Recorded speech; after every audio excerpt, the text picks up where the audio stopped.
और आपका दूसरा प्रश्न इतिहास साक्षी है।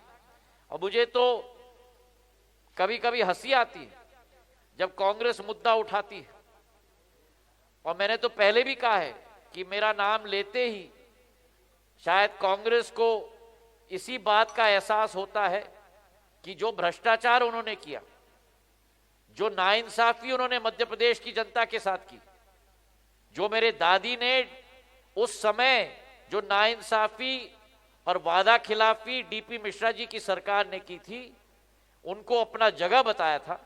और मुझे तो कहा गया था कि सड़क पे आ जाओ, तो मैं सड़क पे आ गया। राजेश जोल जी, एक मिनट भैया, और सिंगल प्रश्न, मेरा निवेदन है कि समय कम है, हमारी यात्रा प्रारंभ होना, सिंगल प्रश्न करेंगे और पूरक प्रश्न नहीं लेंगे। और राजेश जोल जी का महिला बहनों को देना है ना, बराबरी का है। राजेश जोल जी 2-3 प्रश्न और लेंगे। राजेश जोल जी, कोरोना की दूसरी लहर की विभीषिका पूरे देश ने भोगी, ये सबको पता है। तीसरी लहर का संकट बताया जा रहा है, जिसके चलते शासन प्रशासन कोरोना प्रोटोकॉल। और आपके उत्तर में एक और कहना चाहता हूं, कल श्रीमंत बाजीराव पेशवा जी की जन्म जयंती थी। उनके दाहिने हाथ छत्रपति शिवाजी के मेरे पूर्वज राणोजी महाराज थे, और उनके बाएं हाथ मल्लाराव होलकर इंदौर के राजा थे। और सिंधिया परिवार ने पानीपत की लड़ाई में सिंधिया परिवार के 3 वंशजों को सिर काट के बरछे पे लहराया गया था अहमद शाह अब्दाली की सेना के द्वारा। मराठा फौज में एक भय का वातावरण तैनात करने के लिए मेरे पूर्वज दत्ताजी महाराज को जब नजीब उद्दौला ने मारने की कोशिश की थी, गोली लगाई थी और बोला था क्यों दत्ताजी और लड़ोगे, तो दत्ताजी महाराज ने उत्तर दिया था जिएंगे तो लड़ेंगे।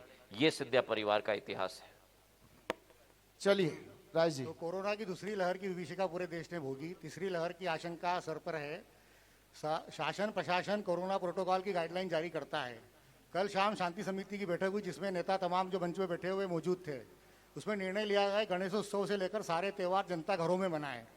अब जनता का सवाल ये है कि आशीर्वाद यात्रा मालवा निवाड़ में निकली, उसमें सभी प्रमुख नेता बीजेपी के शामिल हुए, लेकिन बीजेपी के नेता कैलाश विजयवर्गीय आपकी यात्रा से दूर रहे। ये कोई रणनीति है या आपकी एमपीसीए की पुरानी अदावत है? आप कौन, आपको किसने कहा कि दूर रहे? कल वो आप सुन लीजिए। देखिए, आप लोग चटपटा मसाला ढूंढ रहे हो। मैं दाल भात में अपने आप में बहुत खुश रहता हूं, ठीक है। चटपटा मसाला आपको सलामत। कैलाश जी और मेरा 20 साल पुराना संबंध रहा है। बैठे, अभी कोई जल्दी नहीं। 20 साल पुराना संबंध रहा है, बहुत मधुरता का संबंध रहा है। हाँ, चुनाव हम लोग आमने सामने लड़े हैं, पर चुनाव के बाद भी मधुरता का संबंध हम लोगों का रहा है। और कैलाश जी स्वयं परसों सुबह इंदौर के हवाई अड्डे पे उपस्थित थे।